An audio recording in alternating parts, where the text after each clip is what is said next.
Hello everybody, welcome back for part 2 of my tutorial through Beethoven's third movement of the Moonlight Sonata. This is a great piece of music. If you want to go back and take a look at part 1, that's when we covered the exposition of the Moonlight Sonata, which is basically covers all of the technical aspects which we're going to be repeating in this tutorial for the most part. I wanted to start off the tutorial, however, now by reiterating some of the technical principles that I have when practicing something like this, some virtuosic music. I looked at a couple of tutorials last night on YouTube of other people teaching this movement, and I must say there is a lot of teaching out there about learning virtuosic music which I disagree with, seriously. And one of the big misconceptions that I keep running across is this idea that you need to take this piece of music, slow it down, play it at like a glacial tempo, and with a metronome, and then little by little increase your metronome until you're up to like 150 or whatever you want to be playing at. Why is that not a good idea? When I'm playing this piece slowly, then I'm learning which keys and which fingers I'm going to be using to play.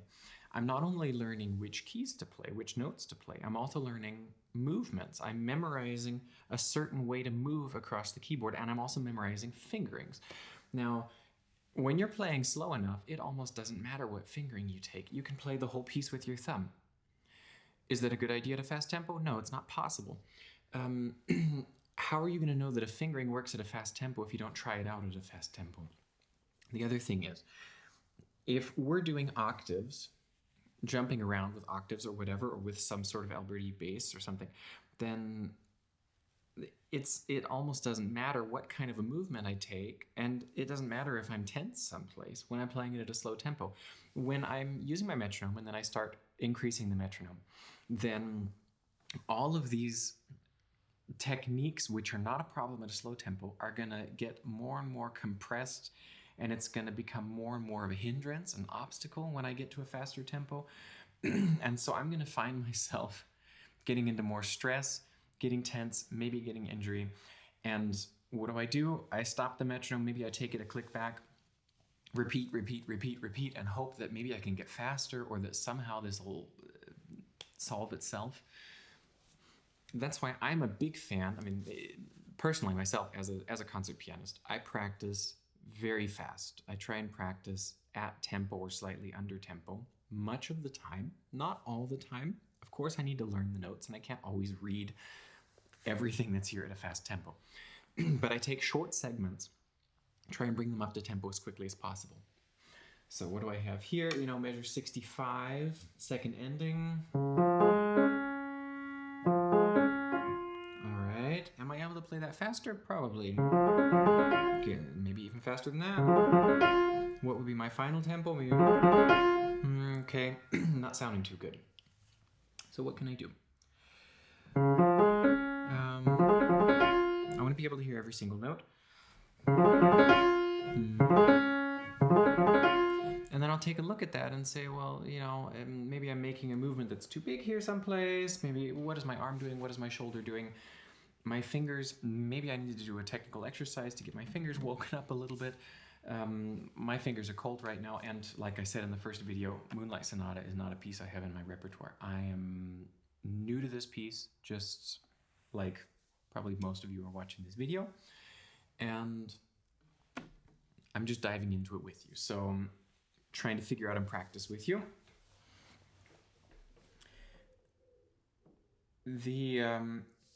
So that was my little spiel about practicing fast. Taking small segments, practicing fast is a really good idea. It helps a lot. That's one of the things that, towards the end of music college, I really got more into doing. My professors were telling me that that's how they practice, and I must say that's a really good idea. So, like we said, second ending. We have...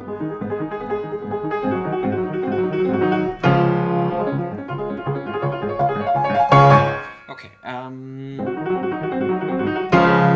We have this C sharp major chord, and some of the times there really just isn't any way around landing on a chord and just sort of, hitting it. I try to avoid that as much as possible.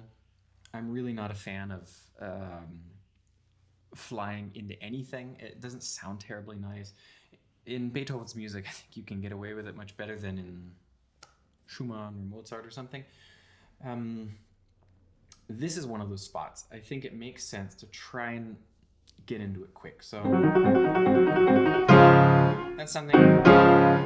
If I'm going to practice that, then I need to figure out, I need to be able to practice the transition to the next chord. So not just practicing doing that and saying, all right, I can do it, it's fine, and starting there for the next part. I need to practice transitions, and not only here, I need to practice transitions in everything, in this whole piece. So that's one of the reasons that when I take a short segment of a piece, I always play to the beginning of the next segment. I always practice transitions. Don't ever practice just one technical challenge for itself. If I'm saying these 16th notes at the beginning of the bar are not even, then it's a good idea to also practice playing them and then moving to the next position that your arm is going to have from the very beginning, because then, that might influence the way that you decide to solve this technical issue.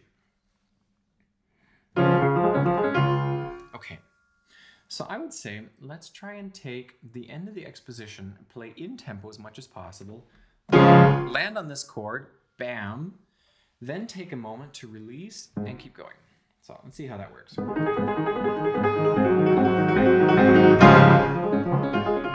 Okay, I'm gonna have to practice getting the left hand synchronized.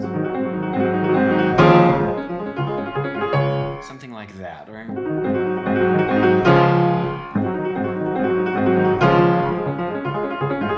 Okay, so getting the left hand synchronized. If I'm going to take a little bit of time here for this C sharp chord, for the forte piano, which needs a little bit of time anyway, then my left hand is not going to be right in tempo at the beginning. You get what I mean? It's going to be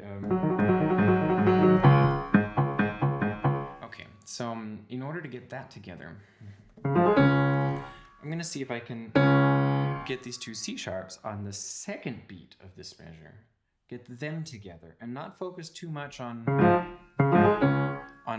getting those two together on the one end of that measure. So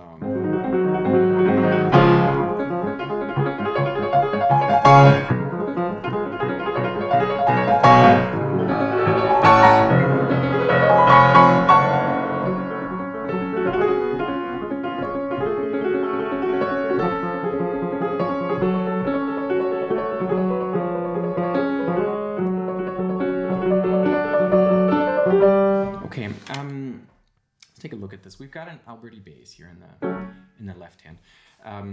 For the measure before that, I already talked plenty about that in the first video, so you can go back and watch the first video if you're wondering about getting these arpeggios solved. I didn't play them terribly well right now. Sure, I could get that better. I'm sight reading.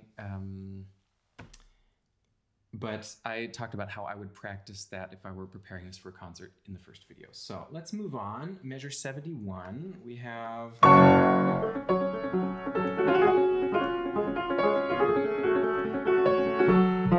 and this Alberti bass. I would try with the first one to get started with the movement. Try make it easy on myself. Start with the fifth finger. Konrad Hansen in this edition, the Henley, this old Henley edition, he uses the fourth finger. I don't really agree with that. I'm gonna have to use my fourth finger anyway in the next measure. I feel like it's harder to get really into this, get the motor running with my fourth finger. I'm going to start with the fifth finger, so because then I can go do kind of a movement like a twitch rotation to the side. And in general, I would really try, and I can't stress this enough, let go of your thumb. If anything is not working technically, if you're tense anywhere, first thing I would check always is, what is your thumb doing? Can you relax your thumb more? You can always relax your thumb more. So it's a rhetorical question. Relax your thumb. The other thing, if that's not working, then check your shoulder up here. Because if there's tension in your shoulder, then it's going to be, it's going to be radiating out through your whole arm. If you're tense up here, you can't be relaxed down here. But on the other hand, vice versa as well. If you're relaxed up here, then you're much more flexible down here. So a lot of times people are frustrated because their wrist is getting tight. I would say, don't look at your wrist, look at your shoulder first. So here we go.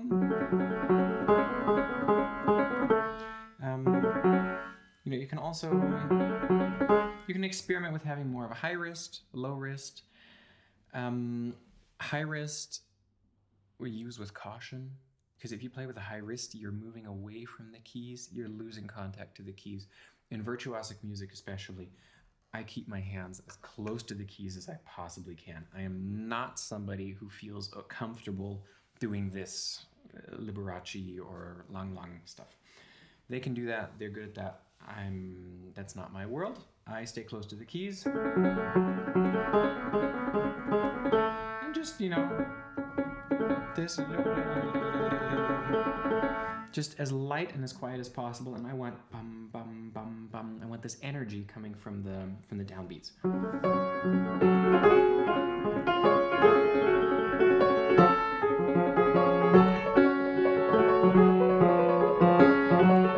Okay, so in the right hand it might seem easier.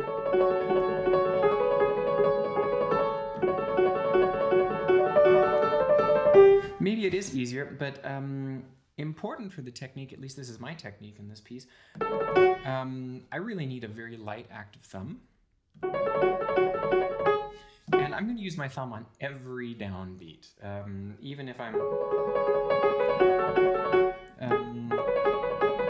there, I'm going to use my thumb too. Here too.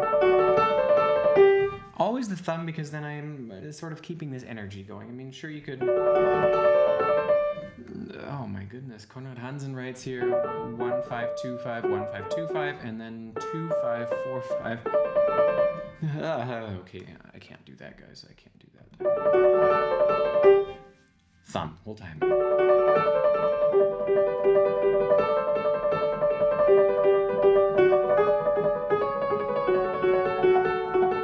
Okay. Then these sforzati are starting to come, right? The sforzato I would try to emphasize more with the left hand in order to avoid getting tense here in my right hand. I don't need to be doing sforzati while I'm, I've got enough to do with all of these 16th notes. So.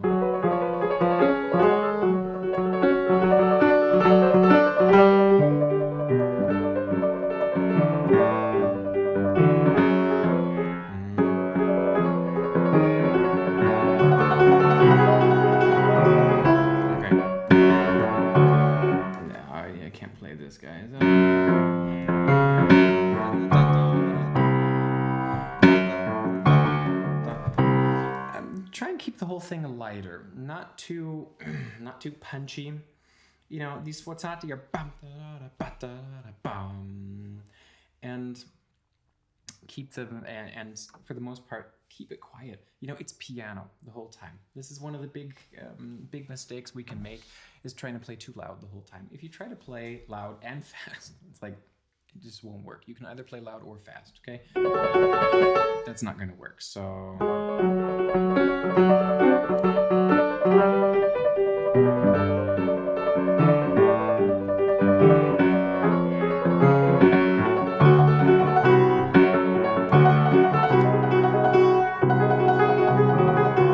okay, so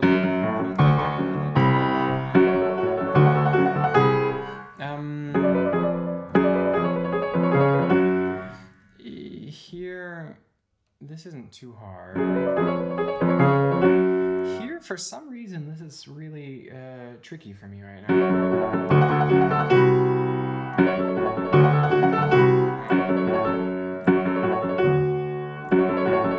So, like I said, I take the segment, play maybe one half of the measure,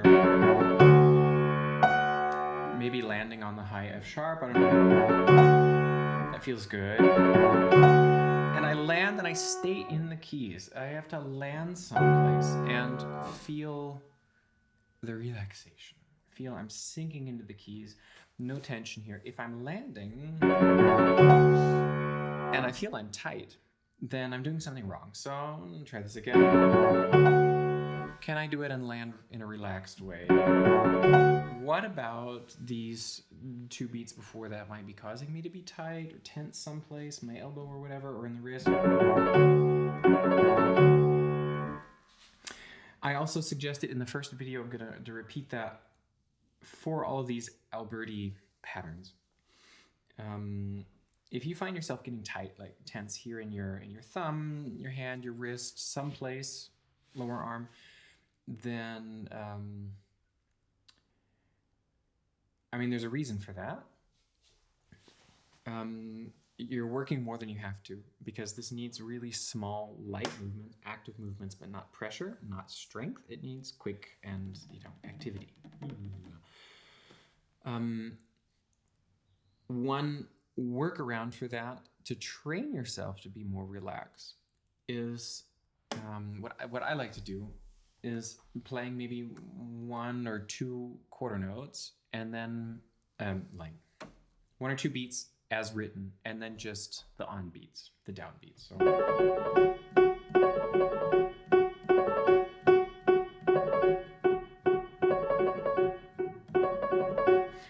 and if you feel like you need more time to relax and reset and let go of that tension, then maybe do 3 quarter notes in between, and then play the fast pattern again. It doesn't have to be that fast. Maybe your tempo right now, that's okay. Find a tempo where you can play it, where it's a challenge to you, where you can make it through. And then if something is getting tense there, then you'll notice that you can let go of it. And each time you repeat that, challenge yourself to make it to the end of this figure more relaxed than ever before.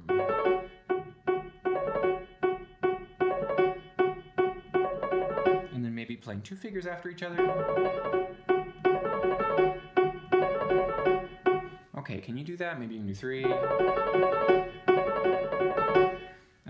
If you can do that, then you're at a good point, at a good spot with that piece. Rhythmic practice, fast practice, short segments, I find that really helpful with virtuosic stuff like this. So anyway, back to measure 83.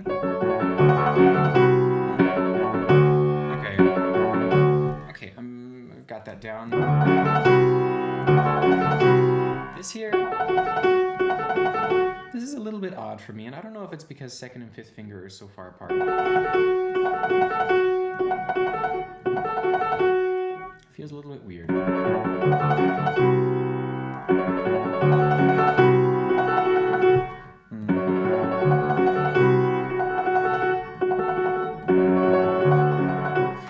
Okay, it seems like for me, what I'm feeling right now while I'm practicing that is that taking a little bit of the pressure off of the thumb, and then maybe adding a little bit of pedal, and just doing a really small movement like that. It seems to be more relaxing, and then I'm able to have more flexibility up here on the F sharp. Something like that. Okay. So I can do that, and let's move back to the one before and see if I can play the 2 after each other. Okay. I want the left hand to work too. Okay, and I would play 4th finger and then switch to the 2nd. Okay.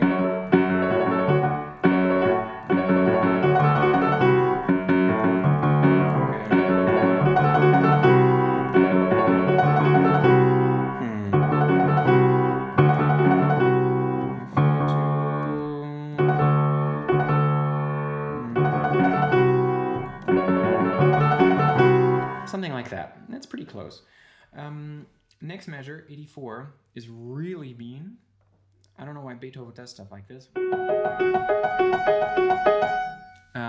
I think this is probably the hardest measure in the whole piece. And, Konrad Hansen writes here 1, 5, 4, 2, 5. And that's about the fastest I'm able to play that without, and I'm locking up already. I don't know how you feel about this, but this is no way. So my solution is 1, 5, 1, 3, 5, and then I go pop, pop, pop, pop, pop, pop, pop, with my thumb. And I would practice just leaving out the third finger first of all, and getting used to that. I mean, I talked in the first video about a little exercise of hopping around with your thumb, maybe holding a note with your fifth finger, and then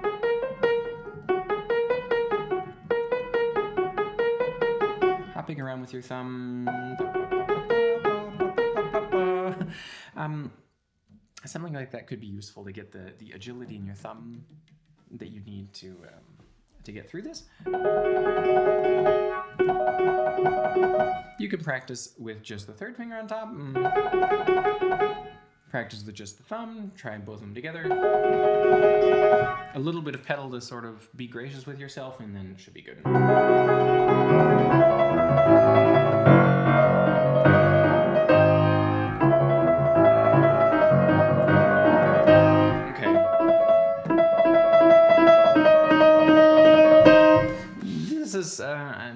These are two bars that can really make us feel tight as well. Get especially in your lower arm, and at least that's the danger that I feel here. So,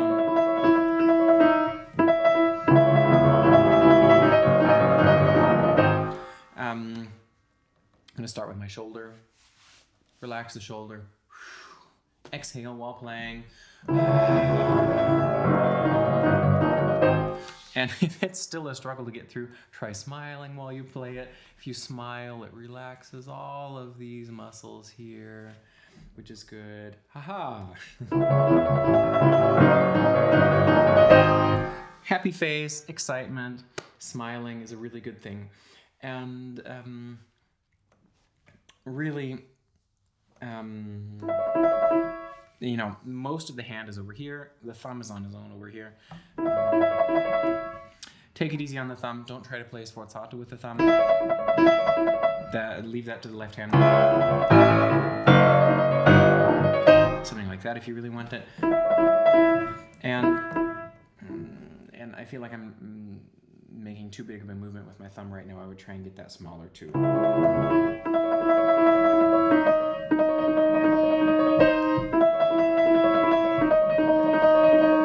Something like that. So let's move on. Measure 87. Okay.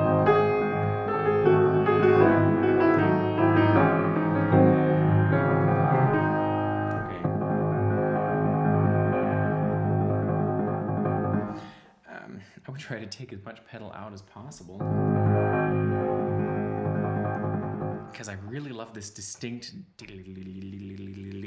That sounds great. This like a timpani,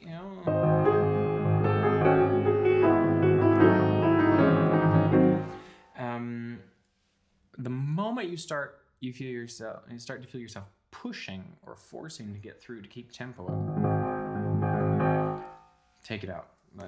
Stop. You can try this. That might help. What it needs at the end is a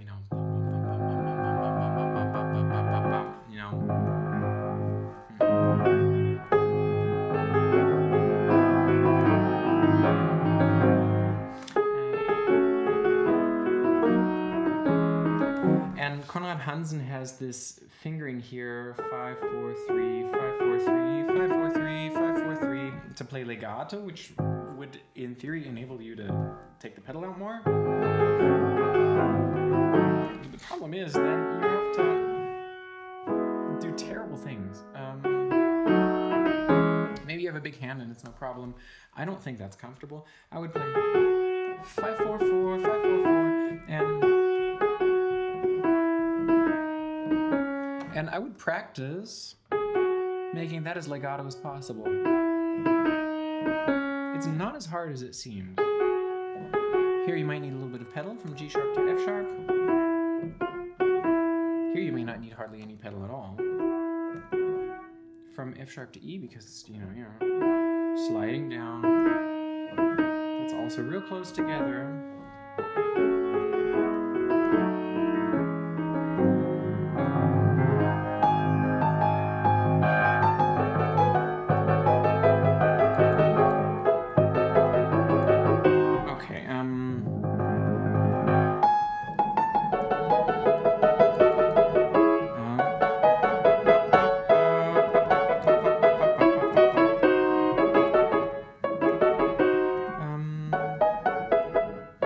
It almost doesn't matter what fingering you use.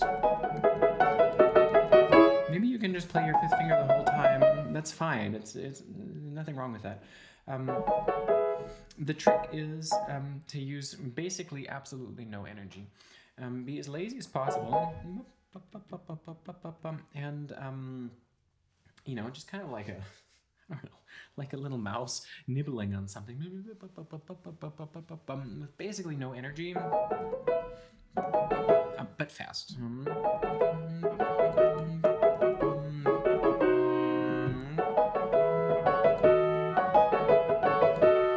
Okay, you know, and then taking these groups, taking smaller groups, sticking them together.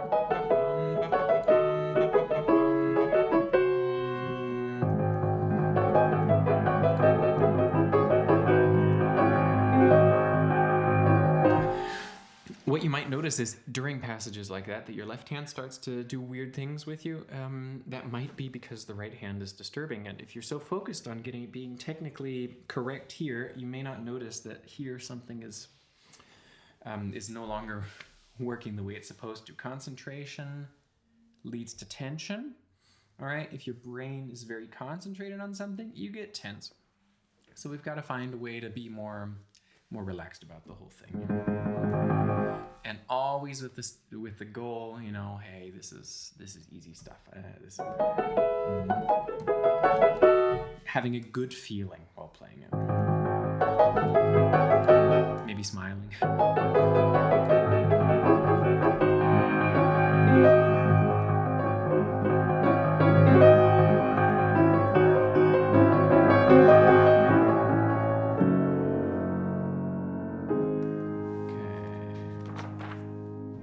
So, recap. Oh man,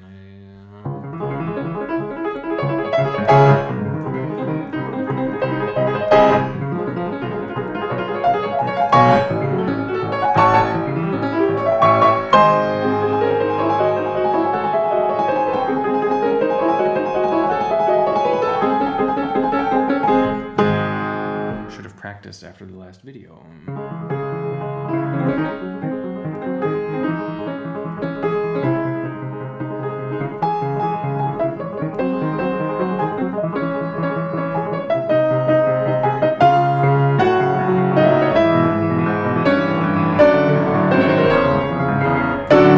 Okay, like I said in the last video, the octaves.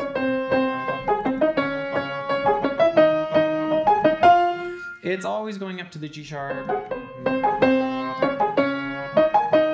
That is what I would practice getting to. Try and get there before you have to play. Practice that at least. Okay, are you actually landing really exactly on the middle of the key? No. Try again.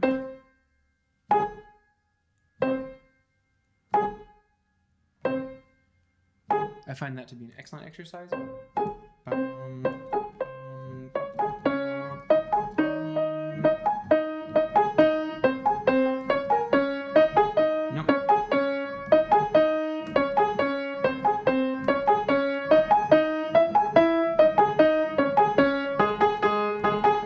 And maybe taking intervals that you don't even have to play in the piece, maybe bigger intervals than what you have to play in the piece.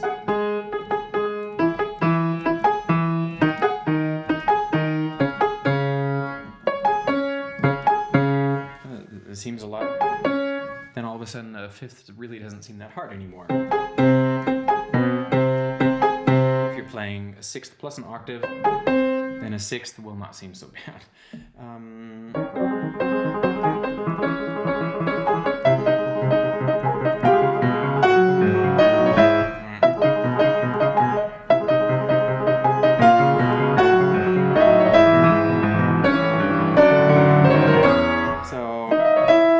Said third finger.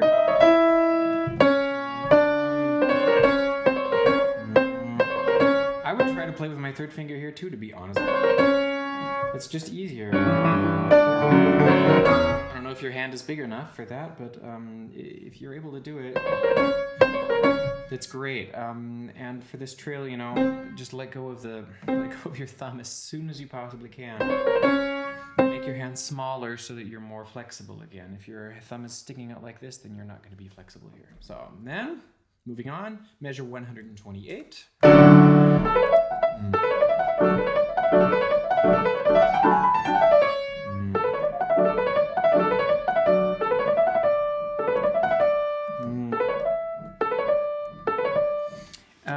These 16th notes are not very even right now. You probably heard that. I would take a smaller segment. There are a couple of things going on here that are causing it to be uneven. So one thing is here, I've got the thumb crossing under. And then I've got this repeated note of my third finger, which is not to be underestimated.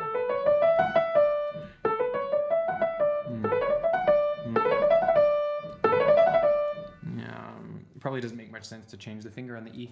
I'll just leave it at the third finger both times. 3, 5, 3, 2. So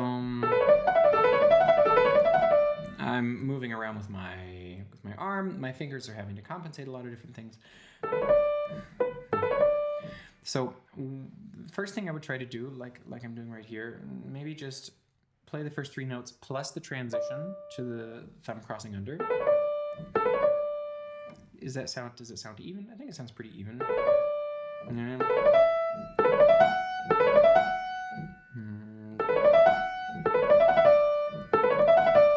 Okay. Here we have this 1, 3, 5, 3, 2. Can I get that to? No, the F sharp is a little bit too quiet, huh? Not very distinct. A little bit better.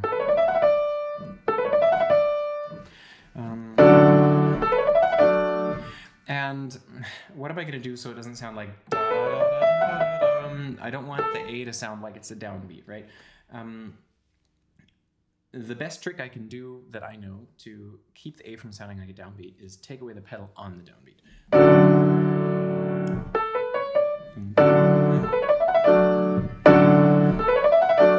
And then do a little crescendo to the downbeat of the next measure. Okay.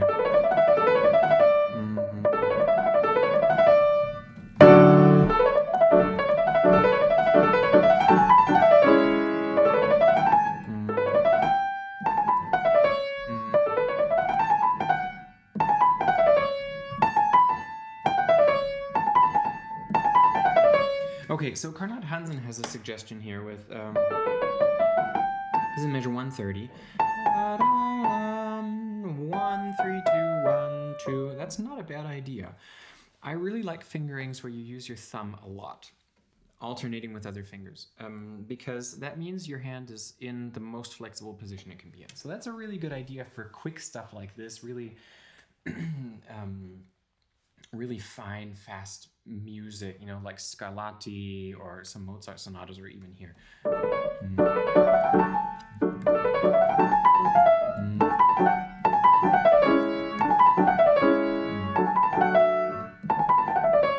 I would have done 5, 4, 3, 2, 1, which is definitely at risk of being a little bit uneven or smearing with 4, 3, 2 in the middle. So I like that. 5, 3, 1, 3, 2, 1, 2. I think I'm going to stick with that.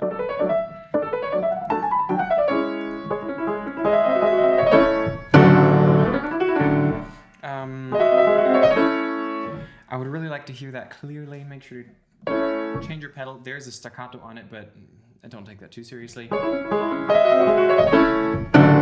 want to hear that. It's not an evaded cadence. I can't remember what it's called in English right now. Deceptive cadence, yeah.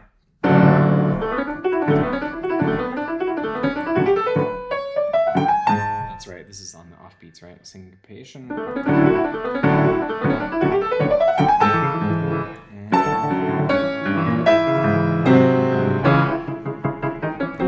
Okay, for these chords, I think I mentioned it last time, but I'm not sure, so I'm going to say it again. Try and think like a mini crescendo to the next downbeat of each measure.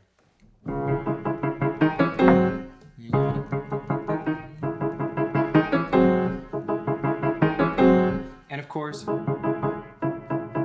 the way you play each note completely from the fingertips. No wrist. It's not from the wrist. If you're doing that, then it's going to wear you out.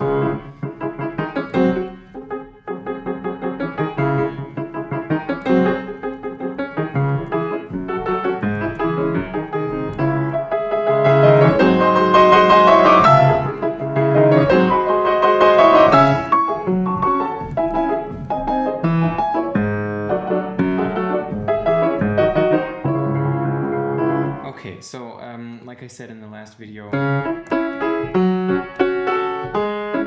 that's something I would definitely need to take a look at slowly.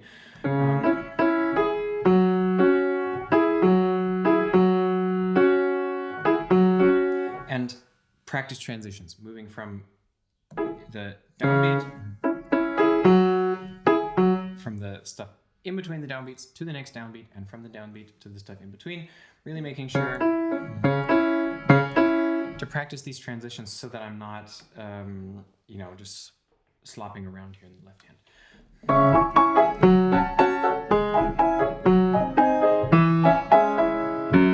Aha.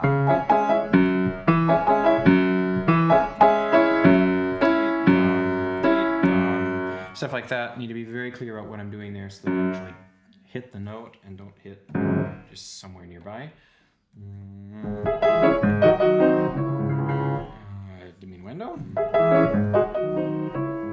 And maybe take a little bit of time for this diminuendo there. I think that would be cool. That'd be a nice effect, right? And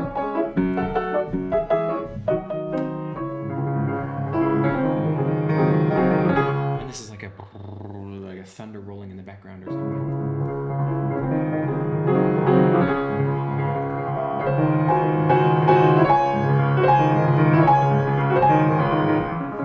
And if you find yourself inadvertently getting too loud here, it's still piano. Then go back to piano right here. Subito piano, measure 157. Okay, and then same thing here. This here. Don't worry too much about it. It's really just the downbeats are important, and this, that, just let it happen. Although I noticed the right hand is even worse. That's awful.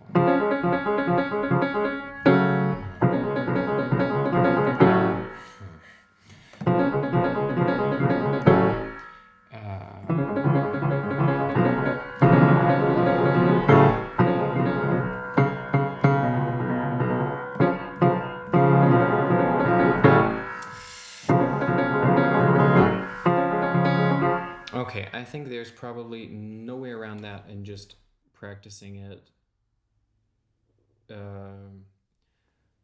slowly increasing the tempo. Maybe like this. And really doing everything you can to not get too heavy with your fifth finger here. I mean, that's my problem right now with this.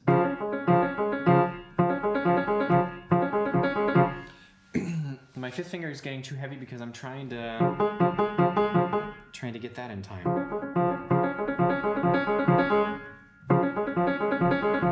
That's really mean. If you find yourself really, really struggling with that part, then to be honest, and there are people who will lynch me out there for saying this, but from my concert experience, I can say nobody will notice if you only play the first third and then only the E sharp after that.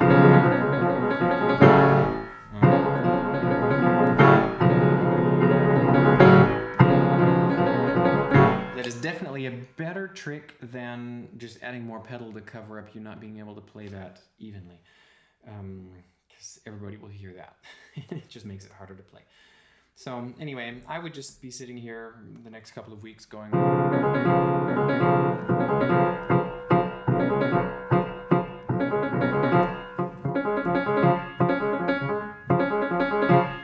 trying to get that even, get the weighting in between each note even, so that needs to be light, and I need to be hearing that with the accent. So if that's the sound I want to get, then that is driving my search for the right technique. I don't have an answer ready right now for how to play this perfectly, but this is the way I would try and find the answer. Is I want to hear bop, and I want to hear da, da, da, just like everywhere else, you know.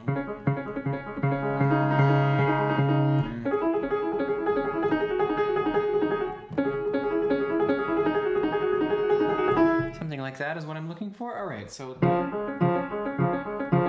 it needs to be sounding a little bit like that. Maybe I'll play it with two hands to get a better idea of how it could sound.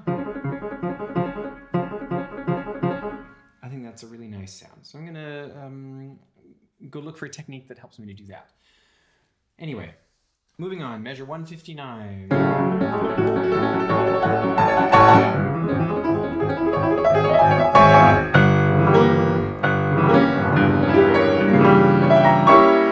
This part is not nearly as hard as it sounds. It's just diminished seventh chord.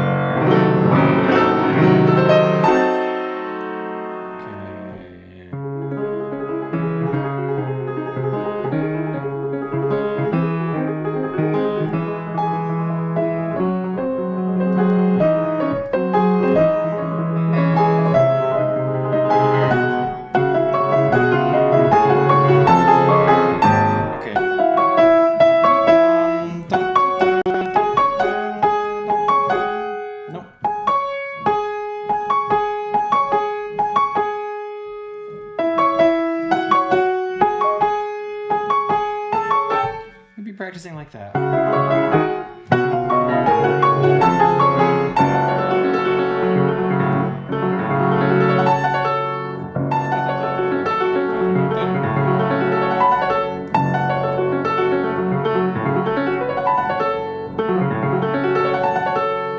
Okay. Stay close to the keys. And break it up into smaller chunks, like maybe just play half a measure at a time. Landing, of course, on the downbeat of the next segment.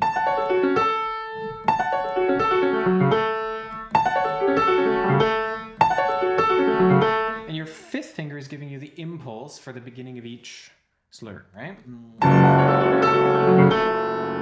Okay, next one.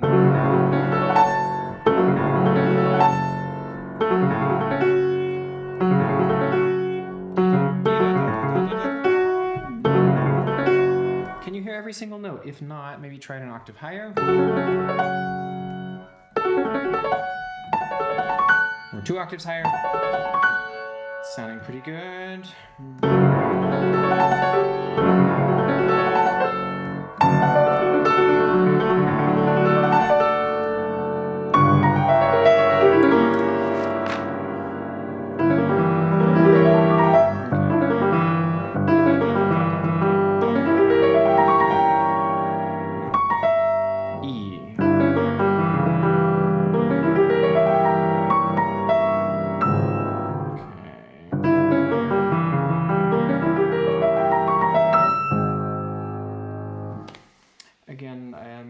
Break it up into small segments, play them fast, get used to playing arpeggios fast, and when you land on the beginning of the next,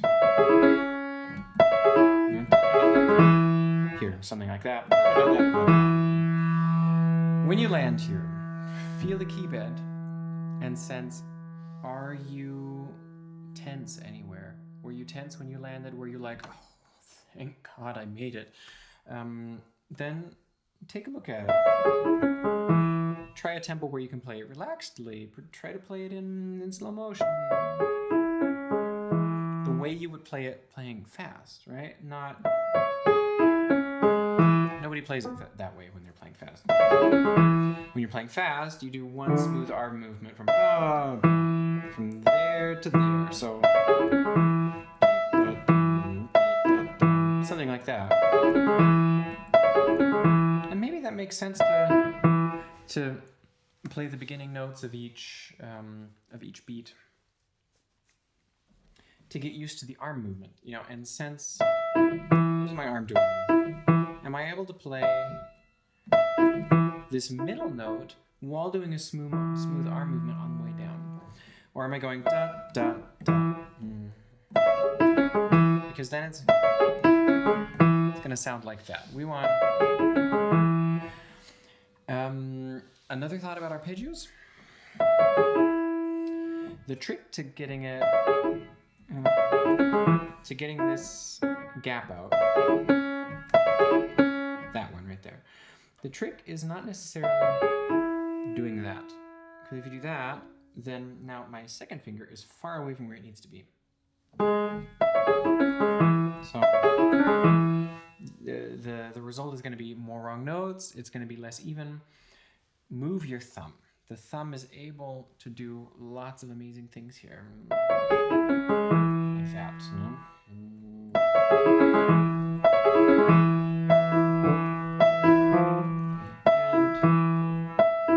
And if you're moving your thumb right, then you are able to do a smooth movement with your arm over the whole distance of the arpeggio. And even without pedal, it sounds relatively legato.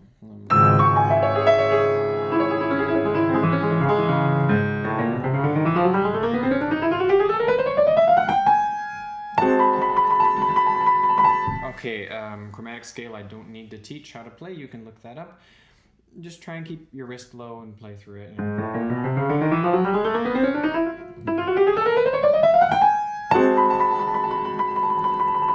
Use your most comfortable fingering for this trick. 2, 3, 1,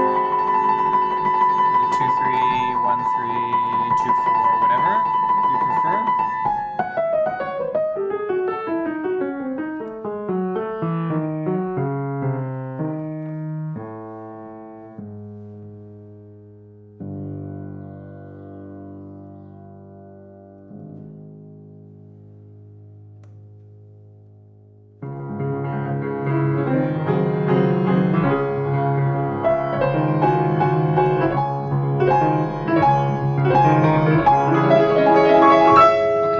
This.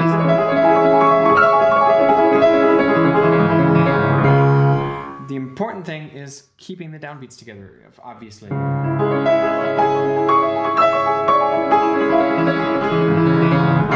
I would not be sitting here going, trying to make sure everything is perfectly together.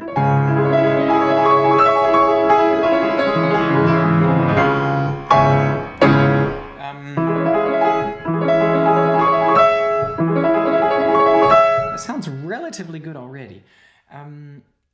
No need to worry about it not being perfectly together. If you can get the downbeats together,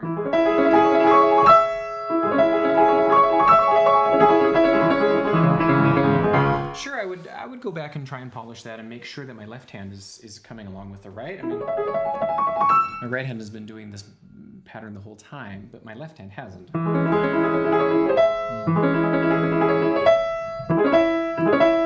So, if I'm really not happy with it being together, then sure, I can go back and look at the left hand.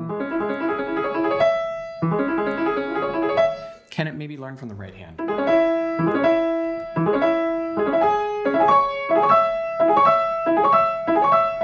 It's not perfectly together.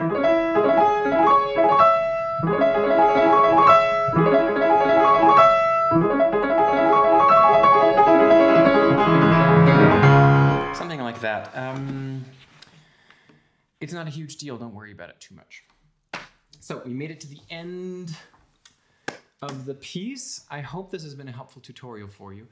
I would really appreciate feedback, comments from you about what was helpful and what you would maybe need more of, or something that you might need different in the videos. I'm trying out this format. It's new for me, and I just want to share some of this technique because I see that there's a lot of garbage on YouTube, and there are a lot of really old school piano technique purporters, teachers, trying to add to the dialogue with a little bit more of the concert practice that's typical at music colleges today. So yeah, I would really appreciate feedback, comments. Let me know what's helpful for you. And if you had other techniques that, practice techniques that are really helping you, I'd like to hear that too. We can talk about that, talk about learning piano. And of course, if there are other pieces that you'd like me to do tutorials on, let me know too. So thank you for listening. If you made it this far, you're great. I wish you good luck with this piece and have a great day.